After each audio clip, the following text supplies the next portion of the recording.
Olá, queridos amigos do canal Ceifa de Luz. É com imensa alegria que lhes dou as boas-vindas a mais um encontro especial em nosso canal. Aqui compartilhamos juntos a luz dos ensinamentos de Jesus através do culto do Evangelho do Lar, uma prática tão simples quanto transformadora para nossas vidas.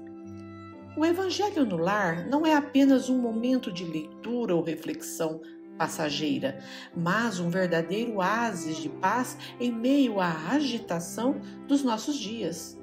É quando abrimos espaço em nossos lares e corações para que as lições de amor, perdão e caridade do Cristo possam florescer e iluminar nossos caminhos. Seja você um praticante de longa data do Evangelho no Lar ou alguém que está conhecendo esta prática agora, saiba que este espaço foi criado com muito carinho para todos. Então, prepare seu coração, acomode-se e sinta-se abraçado por esta energia de fraternidade que nos une. Vamos juntos penetrar nas palavras do Mestre Jesus para colhermos luzes a inspirar nossos dias. Obrigada por estar aqui e por fazer parte desta ceifa de luz. Antes de iniciarmos a prece que eleva nosso pensamento ao Pai, convido a todos a serenar os pensamentos, desligando-se das preocupações cotidianas, para que as luzes do Evangelho possam envolver nossos corações. Este é o instante de nos colocarmos em sintonia com as esferas superiores, buscando inspiração, consolo e aprendizado. Que nossos pensamentos sejam de gratidão, nossas palavras sejam de fé e nossas intenções sejam puras. Assim, construiremos juntos um ambiente de harmonia e paz, onde possamos sentir a presença amorosa de Deus e de nossos amigos espirituais. Que este momento seja uma oportunidade de renovação espiritual e de fortalecimento de nossa jornada no bem.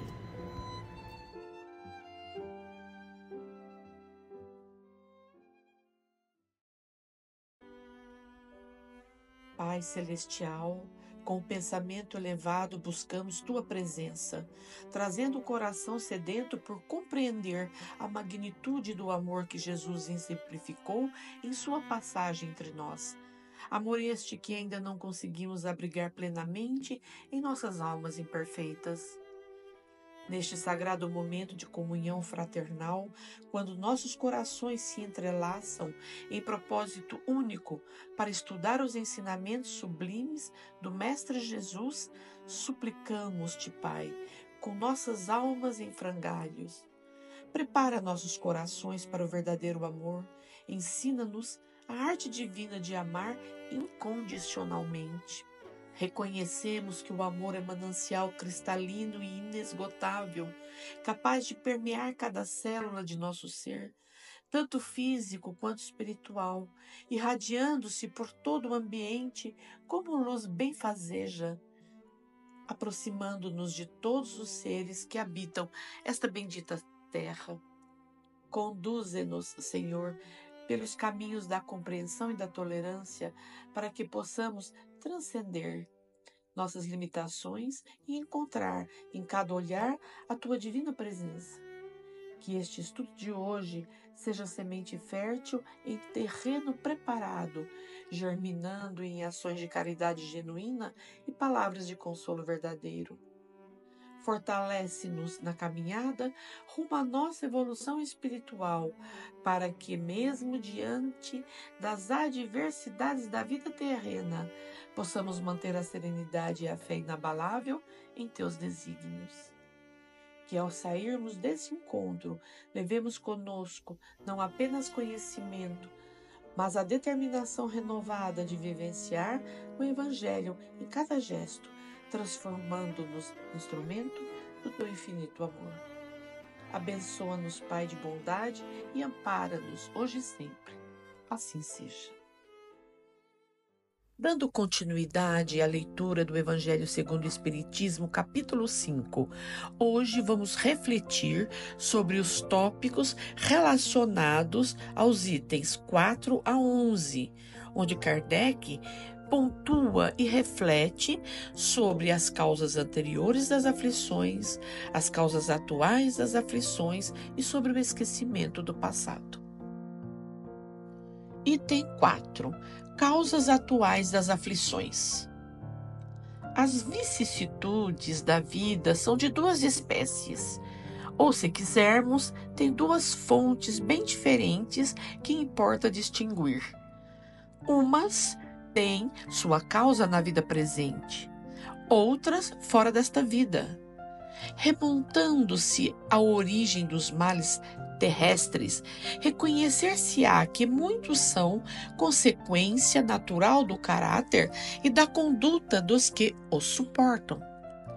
Quantos homens caem por sua própria culpa? Quantos são vítimas de sua imprevidência, de seu orgulho e de sua ambição? Quantos se arruinam por falta de ordem, de perseverança, pelo mal proceder ou por não terem sabido limitar seus desejos? Quantas uniões infelizes porque resultaram de um cálculo de interesse ou de vaidade, e nas quais o coração não tomou parte alguma? Quantas dissensões e disputas funestas se teriam evitado com mais moderação e menos suscetibilidade? Quantas doenças e enfermidades decorrem da intemperança e dos excessos de todo gênero? Quantos pais são infelizes com seus filhos porque não lhes combateram as más tendências desde o princípio? Por fraqueza ou indiferença, deixaram que neles se desenvolvessem os germes do orgulho, do egoísmo e da tola vaidade que produzem a secura do coração. Depois, mais tarde, quando colhem o que semearam, admiram-se e se afligem com a sua falta de respeito e a sua ingratidão. Que todos os que são feridos no coração pelas vicissitudes e decepções da vida interroguem friamente suas consciências, que remontem passo a passo a origem dos males que os afligem e verifiquem se, na maior parte das vezes, não poderão dizer: se eu tivesse feito ou deixado de fazer tal coisa, não estaria em semelhante situação. A quem, portanto, deve o homem responsabilizar por todas essas aflições, senão a si mesmo? O homem, pois, em grande número de casos, é o causador de seus próprios infortúnios, mas em vez de reconhecê-lo, acha mais simples, menos humilhante para a sua vaidade, acusar a sorte, a previdência, a chance desfavorável, a má estrela, quando sua má estrela está na sua própria incúria. Os males dessa natureza fornecem seguramente um notável contingente nas vicissitudes da vida. O homem as evitará quando trabalhar pelo seu aprimoramento moral, tanto quanto faz pelo seu melhoramento intelectual. A lei humana atinge certas faltas e as pune. O condenado pode então dizer que sofre consequência do que fez. Mas a lei não alcança nem pode alcançar todas as faltas. Incide especialmente sobre as que trazem prejuízo à sociedade e não sobre as que só prejudicam os que as cometem. Deus, porém, quer que todas as suas criaturas progridam e, portanto, não deixe impune qualquer desvio do caminho reto. Não há uma só falta, por mais leve que seja, nenhuma infração da sua lei que não acarrete consequências forçosas e inevitáveis. Daí se segue que nas pequenas coisas, como nas grandes, o homem é sempre punido por aquilo que pecou. Os sofrimentos que decorrem do pecado são-lhe uma advertência de que procedeu mal. Dão-lhe experiência, fazem-lhe sentir a diferença entre o bem e o mal e a necessidade de se melhorar. a fim de evitar futuramente o que redundou para ele numa fonte de amarguras. Se não fosse assim, não haveria motivo algum para que se emendasse. Confiante na impunidade, retardaria o seu adiantamento e, por conseguinte, a sua felicidade futura. Algumas vezes, porém, a experiência chega um pouco tarde, quando a vida já foi desperdiçada e turbada, quando as forças já estão gastas e o mal é irremediável. O homem põe-se a dizer: se no começo da vida eu soubesse o que sei agora, quantos passos em falso teria evitado? Se tivesse que recomeçar, eu me portaria de maneira inteiramente diversa. No entanto, já não há mais tempo. Como o operário preguiçoso que diz: perdi o meu dia, também ele diz: perdi a minha vida. Mas assim como para o operário o sol se levanta no dia seguinte, dando início a uma nova jornada que lhe permite reparar o tempo perdido, também para o homem, após a noite do túmulo, brilhará o sol de uma nova vida em que lhe será possível aproveitar a experiência do passado e suas boas resoluções para o futuro. Vejamos que esta análise de Kardec nos convida a uma reflexão profunda, embora bastante desconfortável. Grande parte das aflições que enfrentamos tem origem em nossas próprias ações, nosso orgulho, nossa impaciência ou nossas decisões precipitadas. E quantas vezes nós culpamos o mundo ou as outras pessoas, as situações, pelos nossos problemas. Não é fácil olhar para o nosso íntimo e assumir as responsabilidades pelos nossos equívocos. Como o próprio Evangelho diz, é mais simples culpar a má estrela do que reconhecer a nossa participação nos problemas que enfrentamos. Mas há uma beleza imensa nessa perspectiva. Se somos responsáveis pelos nossos males, também temos o poder de transformá-los.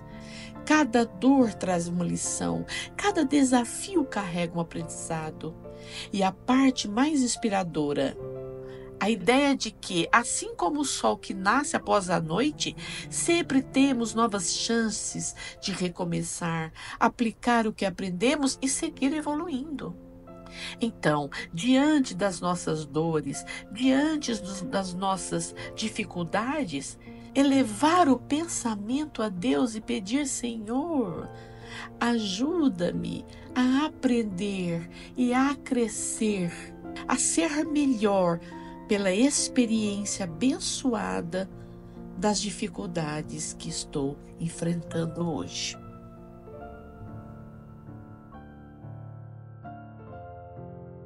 No item 6, Kardec aborda as causas anteriores das aflições.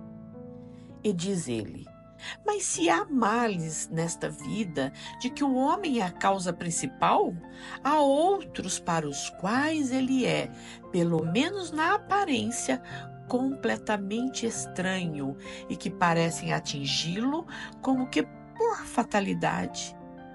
Tal, por exemplo, a perda de entes queridos e a dos que são o amparo da família. Tais ainda os acidentes que nenhuma previdência poderia impedir, os reveses da fortuna que frustram todas as medidas de prudência, os flagelos naturais, as enfermidades de nascença, sobretudo as que tiram a tantos infelizes os meios de ganhar a vida pelo trabalho, as deformidades, a idiotia, o cretinismo, etc. Os que nascem em semelhantes condições certamente nada fizeram na existência atual para merecer, em compensação, tão triste sorte, que não podiam evitar, que são impotentes para mudar por si mesmos e que os põem à mercê da comiseração pública. Por que, pois, seres tão infelizes, enquanto ao lado deles, sob o mesmo teto, na mesma família, outros são favorecidos em todos os sentidos? Quer dizer, enfim, dessas crianças que morrem em tenra idade e da vida só conhecem sofrimentos? Problemas que ainda nenhuma filosofia pôde resolver, anomalia que nenhuma religião pôde justificar e que seriam a negação da bondade, da justiça e da providência de Deus, na hipótese de a alma ser criada ao mesmo tempo que o corpo e de estar a sua sorte fixada irrevogavelmente após a permanência de alguns instantes na terra. Que fizeram essas almas que acabam de sair das mãos do Criador para sofrerem tantas misérias neste mundo e para merecerem no futuro uma recompensa, uma punição qualquer, já que não puderam praticar nem o bem nem o mal. Todavia, em virtude do axioma segundo o qual todo efeito tem uma causa, tais misérias são efeitos que devem ter uma causa. E desde que se admita um Deus justo, essa causa também deve ser justa. Ora, como a causa sempre precede o efeito, se a causa não se encontrar na vida atual, há de ser anterior a essa vida. Isto é, deve estar numa existência precedente. Por outro lado, não podendo Deus punir alguém pelo bem que fez, nem pelo mal que não fez, se somos punidos, é que fizemos o mal. Se não fizemos esse mal na vida presente, é que o fizemos em outra. É uma alternativa a que ninguém pode escapar, em que a lógica decide de que lado está a justiça de Deus. O homem, portanto, nem sempre é punido, ou punido completamente na sua existência atual, mas não escapa jamais às consequências de suas faltas. A prosperidade do mal é apenas momentânea. Se ele não espiar hoje, espiará amanhã, ao passo que aquele que sofre está espiando seu passado.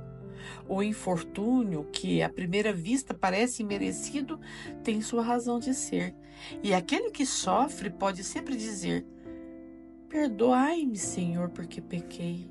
Os sofrimentos devidos a causas anteriores são sempre como os decorrentes das faltas atuais.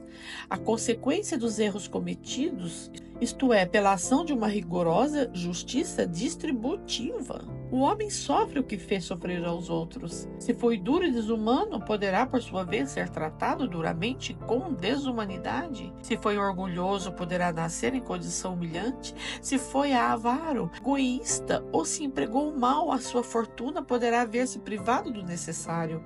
Se foi mau filho, poderá sofrer pelo procedimento de seus filhos. Assim se explicam pela pluralidade das existências e pela destinação da Terra como mundo expiatório as anomalias que apresenta a distribuição da felicidade e da infelicidade entre os bons e os maus deste mundo.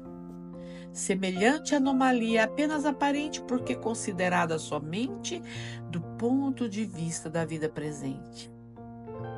Aquele que se elevar pelo pensamento, de modo a abranger toda uma série de existências, verá que cada um recebe a parte que merece, sem prejuízo da que lhe tocará no mundo dos espíritos e que a justiça de Deus nunca se interrompe. O homem jamais deve esquecer que se acha no mundo inferior, a qual somente é retido pelas suas imperfeições. A cada vicissitude deve lembrar-se de que, se pertencesse a um mundo mais adiantado, isso não aconteceria, e que só depende dele não voltar a esse mundo, desde que trabalhe por se melhorar. As tribulações da vida podem ser impostas a espíritos endurecidos ou muito ignorantes, para levá-los a fazer uma escolha com conhecimento de causa. Porém, são livremente escolhidas e aceitas por espíritos arrependidos que querem reparar o mal que fizeram e tentam proceder melhor. Tal qual ocorre com aquele que, havendo desempenhado mal a sua tarefa, pede para recomeçá-la, a fim de não perder o fruto de seu trabalho. Essas tribulações, portanto, são ao mesmo tempo expiações do passado, que elas punem, e provas para o futuro, que elas preparam. Rendamos graças a Deus que, em sua bondade, concede ao homem a faculdade da reparação e não o condena irrevogavelmente por uma primeira falta. Não se deve crer, no entanto, que todo sofrimento suportado neste mundo seja necessariamente indício de uma determinada falta. Muitas vezes são simples provas escolhidas pelo Espírito para concluir a sua depuração e acelerar o seu adiantamento. Assim, a expiação serve sempre de prova, mas nem sempre a prova é uma expiação. Contudo, provas e expiações são sempre sinais de relativa inferioridade, porque o que é perfeito não precisa ser provado. O espírito pode, pois, ter adquirido certo grau de elevação, mas desejando adiantar-se mais, solicita uma missão, uma tarefa a executar, pela qual será tanto mais recompensado se sair vitorioso, quanto mais penosa haja sido a luta. Tais são especialmente essas pessoas de instintos naturalmente bons, de alma elevada, de nobres sentimentos inatos, que parecem nada haver trazido de mal das existências anteriores e que sofrem com resignação cristã as maiores dores, somente pedindo a Deus para suportá-las sem murmurar. Pode-se, ao contrário, considerar como expiações as aflições que provocam queixas e impelem um homem à revolta contra Deus. Sem dúvida, o sofrimento que não provoca queixas pode ser uma expiação, mas é indício de que foi escolhida voluntariamente e não imposta, e constitui prova de forte resolução, o que é sinal de progresso. Os espíritos não podem aspirar à completa felicidade até que não se tenham tornado puros. Qualquer mácula lhes interdita a entrada nos mundos felizes. São como os passageiros de um navio atingido pela peste, aos quais se impede a entrada em uma cidade até que se tenham expurgado. É nas diversas existências corpóreas que os espíritos se despojam pouco a pouco de suas imperfeições. As provações da vida, quando bem suportadas, os fazem adiantar-se. Como expiações, elas apagam as faltas e purificam. São o remédio que limpa as chagas e cura o doente. Quanto mais grave é o mal, tanto mais enérgico deve ser o remédio. Aquele, pois, que sofre muito, deve reconhecer que muito tinha a expiar e alegrar-se à ideia de ser logo curado. Depende dele, pela resignação, tornar proveitoso o seu sofrimento e não lhes estragar o fruto com as suas impaciências, pois, do contrário, terá de recomeçar. Vejamos que as reflexões de Kardec nos trazem um universo justo e ordenado. Então, mesmo os sofrimentos mais incompreensíveis devem ter um propósito. Nesta proposta, nesta visão, nada é por acaso.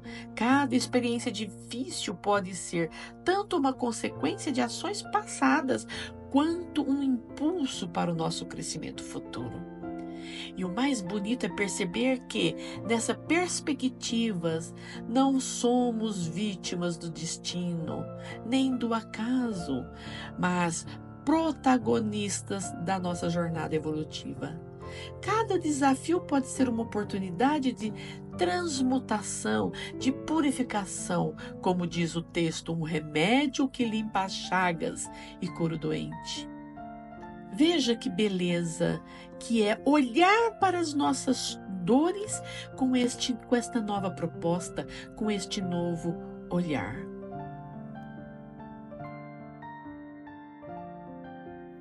Dando sequência às suas reflexões, Kardec, no item 11, apresenta a perspectiva do esquecimento do passado. E diz ele que é em vão que se objeta que o esquecimento constitui um obstáculo para que se possa aproveitar da experiência de vidas anteriores. Se Deus julgou conveniente lançar um véu sobre o passado, é que isso devia ser útil. Com efeito, essa lembrança traria gravíssimos inconvenientes. Poderia, em certos casos, humilhar-nos excessivamente, ou então exaltar o nosso orgulho, entravando assim o nosso livre-arbítrio. Em todo caso, provocaria inevitável perturbação nas relações sociais.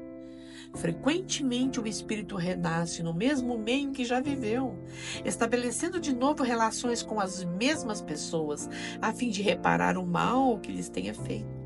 Se reconhecesse nelas as pessoas a quem havia odiado, talvez o ódio despertaria outra vez no seu íntimo. De qualquer modo, ele se sentiria humilhado em presença daqueles a quem tivesse ofendido. Deus nos deu para nos melhorarmos justamente o que nos é necessário e nos basta: a voz da consciência e as tendências instintivas, mas ele nos tira o que poderia prejudicar-nos. O homem traz consigo ao nascer aquilo que adquiriu. Nasce como se fez. Cada existência é para ele um novo ponto de partida. Pouco lhe importa saber o que foi antes. Se é punido, é porque fez o mal. Suas atuais tendências, mas, indicam o que lhes resta corrigir em si próprio, e é nisso que deve concentrar-se toda a sua atenção, pois daquilo de que se corrigiu completamente não restará mais nenhum sinal. As boas resoluções que tomou são a voz da consciência, que o adverte do que é bem e do que é mal, dando-lhe forças para resistir às tentações. Ademais, o esquecimento ocorre apenas durante a vida corpórea. Retornando à vida espiritual, o espírito recobra a lembrança do passado.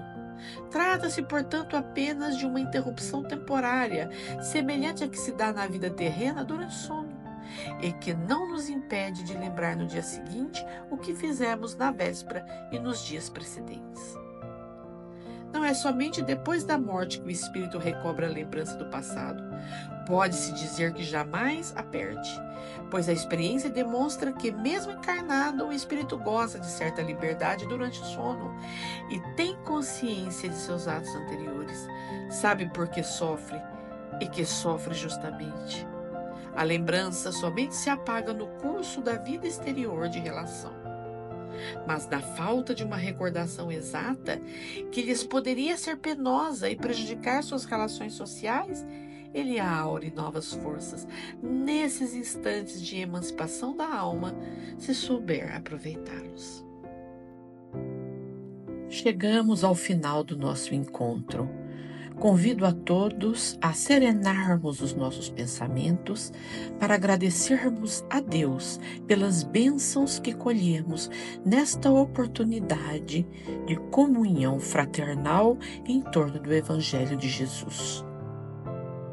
Faremos uma prece final em forma de poesia, ditada pelo espírito José Silvério Horta, psicografia de Francisco Cândido Xavier, no livro A Luz da Oração. Pai nosso que estás nos céus, na luz dos sóis infinitos, Pai de todos os aflitos deste mundo de escarcéus, santificado, Senhor, seja o teu nome sublime, que em todo o universo exprime concórdia, ternura e amor. Venha ao nosso coração o teu reino de bondade, de paz e de claridade na estrada da redenção. Cumpra-se teu mandamento, que não vacila nem erra, nos céus como em toda a terra, de luta e de sofrimento. Evita-nos todo mal, dá-nos o pão do caminho, feito da luz no carinho do pão espiritual. Perdoa-nos, meu Senhor, de iniquidade e de dor, os débitos tenebrosos de passados escabrosos, Auxilia-nos também nos sentimentos cristãos a amar nossos irmãos que vivem longe do bem. Com a proteção de Jesus, livra a nossa alma do erro, sobre o mundo de desterro, distante da vossa luz. Que vossa ideal igreja seja o altar da caridade, onde se faça a vontade de vosso amor. Assim seja.